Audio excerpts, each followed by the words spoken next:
नमस्कार दोस्तों हाल ही में सेबी के द्वारा क्लोजिंग ऑक्शन सेशन में मैनिपुलेशन को लेकर JP Morgan and company, Copthall Mauritius investment तथा Mansi share and stock broking पर बैन लगाया गया है। दोस्तों शायद आपको पता ही होगा कि 3 अगस्त से सेबी ने मार्केट क्लोजिंग को लेकर एक नया नियम लाया है, जिसके लिए एक डेडिकेटेड वीडियो हमने चैनल पर भी पब्लिश किया है। अगर आपको क्लोजिंग ऑक्शन सेशन के बारे में डिटेल में जानना हो तो आप उस वीडियो को ज़रूर देखिएगा। दोस्तों इससे पहले शायद आपको याद हो कि कैसे जेन स्ट्रीट ने मार्केट को मैनिपुलेट करके हजारों करोड़ रुपए कमाए और इस मैनिपुलेशन का शिकार लाखों रिटेल ट्रेडर्स हुए। दोस्तों इस ऑप्शन ट्रेडिंग में जो retail trader mostly option buying करते हैं को ब्रोकरेज चार्जेज और हाई स्टिटी तो देना ही पड़ता है, और उसके ऊपर से मार्केट में मैनिपुलेट करने वाले भी उनको चूना लगाते हैं।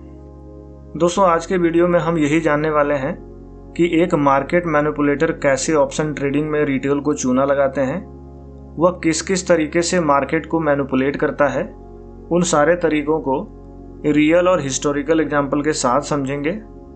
दोस्तों अगर आप सच में ऑप्शन ट्रेडिंग में प्रॉफिटेबल होना चाहते हैं तो आपको मार्केट मैनिपुलेटर के उन ट्रिक्स को समझना होगा और उससे बचना भी होगा।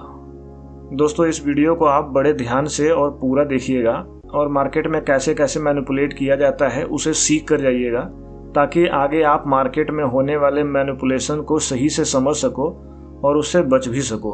दोस्तों इस वीडियो में जो हम जानने वाले हैं वह है मार्केट मैनिपुलेशन क्या है, किस किस तरीके से मैनिपुलेशन किया जाता है, और वीडियो के अंत में हम यह जानेंगे कि इससे बचने के लिए एक रिटेल ऑप्शन ट्रेडर को क्या करना चाहिए।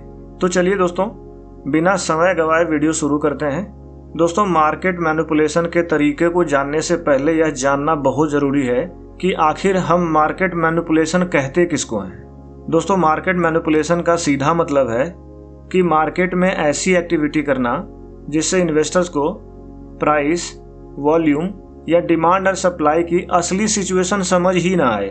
यहाँ ऑप्शन ट्रेडिंग में मैनिपुलेशन मेनली 2 तरीके से किया जाता है।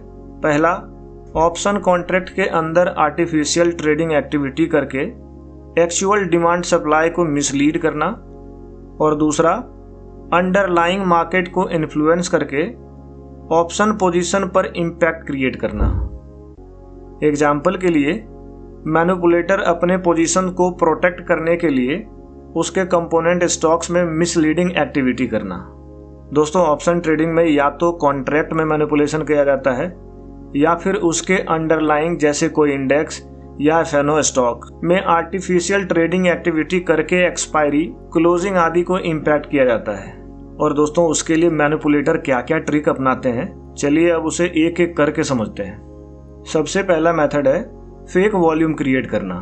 दोस्तों मान लो किसी ऑप्शन कॉन्ट्रैक्ट में एवरेज ट्रेडिंग वॉल्यूम 100 है और आपको अचानक से उसमें 5000 का वॉल्यूम दिखे, तो आप क्या समझोगे? आप तो यही समझोगे कि ऑप्शन कॉन्ट्रैक्ट में ह्यूज डिमांड है। दोस्तों यह एक फेक ट्रेडिंग भी हो सकती है। कुछ लोग हो सकता है कि आपस में ही कनेक्टेड हों और वह आपस में ही ट्रेड कर रहे हों, और यह भी हो सकता है कि वहां कोई भी जेन्युइन डिमांड ना हो। दोस्तों सेबी ने ऐसे कई केसेस को पहले उजागर कर चुका है।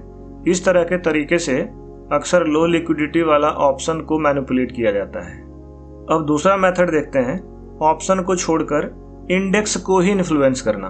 दोस्तों इसको समझना बहुत ज़्यादा इंपॉर्टेंट है, क्योंकि इस मेथड से आज भी करेंटली मार्केट में मैनिपुलेशन होते हैं। चलिए इसे समझने के लिए निफ्टी का एग्जांपल लेते हैं। मान लीजिए किसी इंस्टीट्यूशनल ट्रेडर के पास निफ्टी ऑप्शन में एक बड़ा पोजीशन है। अब दोस्तों वह पोजीशन किस पर डिपेंड करेगा?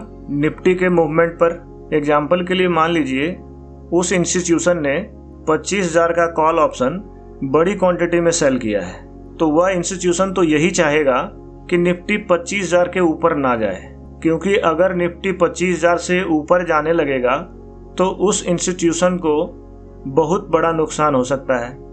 और इसके लिए वह क्या करता है, इंडेक्स को मैनेज करने के लिए निफ्टी फ्यूचर, निफ्टी के कंपोनेंट स्टॉक में बाय और सेल करके मैनेज करता है। ऐसा ही एक केस सेबी ने पिछले साल जुलाई 2025 में पकड़ा था। आपको शायद याद होगा जेन स्ट्रीट वाला केस, जिसमें सेबी ने जेन स्ट्रीट पर यह आरोप लगाया था कि जेन स्ट्रीट ने मार्केट को मैनिपुलेट करके 36,500 करोड़ रुपए कमाए हैं। तो दोस्तों, ऐसे मैनिपुलेशन को समझने के लिए केवल ऑप्शन के चार्ट को देखना काफ़ी नहीं होता है, आपको यह भी देखना होता है कि निफ्टी कैसे मूव कर रहा है और उसके साथ साथ उसके कंपोनेंट स्टॉक्स क्या कर रहे हैं। अब दोस्तों, मार्केट को मैनिपुलेट करने का जो तीसरा तरीका है उसे देख लेते हैं। तीसरा जो मेथड है वह है एक्सपायरी के आसपास प्राइस को इन्फ्लुएंस करना। मान लीजिए ट्यूसडे को निफ्टी का एक्सपायरी है और मार्केट 3.5-3.10 के आसपास है। दोस्तों, आपने कई बार नोटिस भी किया होगा कि अचानक से निफ्टी में 60-70 पॉइंट का एक तरफा मूवमेंट आ जाता है। दोस्तों, शायद यह 60-70 पॉइंट का एक तरफा मूवमेंट बहुत छोटा लग सकता है, लेकिन जब पोजीशन बहुत बड़ी हो तो यह 60-70 पॉइंट बहुत मैटर करता है। दोस्तों, सेबी ने जेन स्ट्रीट वाले मामले में इस तरह के मैनिपुलेशन को लेकर के भी आरोप लगाया था। तो दोस्तों, अभी तक हमने यह तो समझ लिया कि कैसे ऑप्शन ट्रेडिंग में मैनिपुलेशन किया जाता है, लेकिन अब यह समझने की बारी है एक रिटेल ऑप्शन ट्रेडर ऐसे मैनिपुलेशन के टाइम में अपने आप को कैसे बचाए ताकि उसका अननेसेसरी लॉस ना हो। दोस्तों, इसके लिए आपको कुछ बातों का ध्यान हमेशा रखना होगा। पहली चीज, आप अंडरलाइंग के मूवमेंट को भी देखो कि अंडरलाइंग क्या कर रहा है। दूसरा, आपको वॉल्यूम भी देखना चाहिए और वॉल्यूम के साथ साथ आपको तीसरी जो चीज है वह है ओपन इंटरेस्ट, आपको उसे भी देखना चाहिए। और चौथी जो चीज है वह है लिक्विडिटी। आपको ट्रेड करते वक्त इंस्ट्रूमेंट के बिड और आस्क को भी देखना चाहिए कि सेलर कहाँ है और बायर कहाँ, स्प्रेड में कहीं बड़ा गैप तो नहीं है। और दोस्तों, जो पांचवा पॉइंट है वह है एक्सपायरी। दोस्तों, अगर आप ऑप्शन ट्रेडिंग करते हो तो आपको खासकर एक्सपायरी का ध्यान जरूर रखना चाहिए। अगर एक्सपायरी के दिन अचानक कोई मूवमेंट आ रहा हो, ऐसे में आपको सडन फोमो में उस मूवमेंट को चेस नहीं करना चाहिए, नहीं तो आपका अननेसेसरी नुकसान हो सकता है। दोस्तों, एक बात मैं अपने तरफ से बताता हूँ कि इन सारी चीज़ों को मार्केट में ऑब्जर्व करने के बावजूद भी इसकी कोई गारंटी नहीं है कि आप उन बड़े इंस्टीट्यूशन के मैनिपुलेशन को अच्छे से समझ पाओ। लेकिन दोस्तों, इससे आपको फ़ायदा ज़रूर मिलेगा कि जब भी मार्केट में कोई अनयूजुअल एक्टिविटी लगे तो आप अलर्ट हो जाओ और डिसीजन थोड़ा रुक कर लो। इससे आप फोमो में अननेसेसरी नुकसान नहीं करोगे। दोस्तों, मैंने जो नोटिस किया है कि ऑप्शन ट्रेडर ज़्यादातर एक मोबाइल के स्क्रीन पर ट्रेड करते हैं। जनरली वो केवल ऑप्शन के चार्ट को देखते हैं। कई लोग तो ऑप्शन के चार्ट को भी नहीं देखते हैं, वह केवल ऑप्शन चेन से ही बाय सेल कर देते हैं। मैं तो यही कहूँगा दोस्तों कि अगर आप सीरियसली ऑप्शन में ट्रेड करके पैसा कमाना चाहते हो तो आपके पास कंप्यूटर या लैपटॉप तो होना ही चाहिए ताकि आप एक साथ कई चीज़ों को देख सको। दोस्तों, मोबाइल ट्रेडिंग में एक फ्लेक्सिबिलिटी ज़रूर देता है, लेकिन अगर आप एक सीरियस ऑप्शन ट्रेडर हो तो केवल मोबाइल को ट्रेडिंग सेटअप मानकर बैठना खतरनाक भी हो सकता है।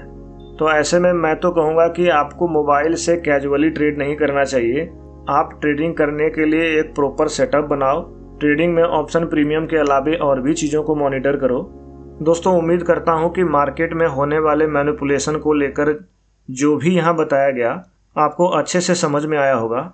अगर आपके मन में इससे रिलेटेड कोई भी डाउट या क्वेरी हो तो आप कमेंट सेक्शन में पूछ सकते हो, मैं उसका जवाब ज़रूर दूंगा।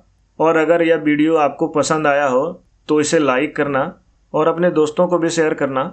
ऐसे ही इन्फॉर्मेटिव और प्रैक्टिकल नॉलेज के लिए चैनल को सब्सक्राइब भी ज़रूर कर लेना।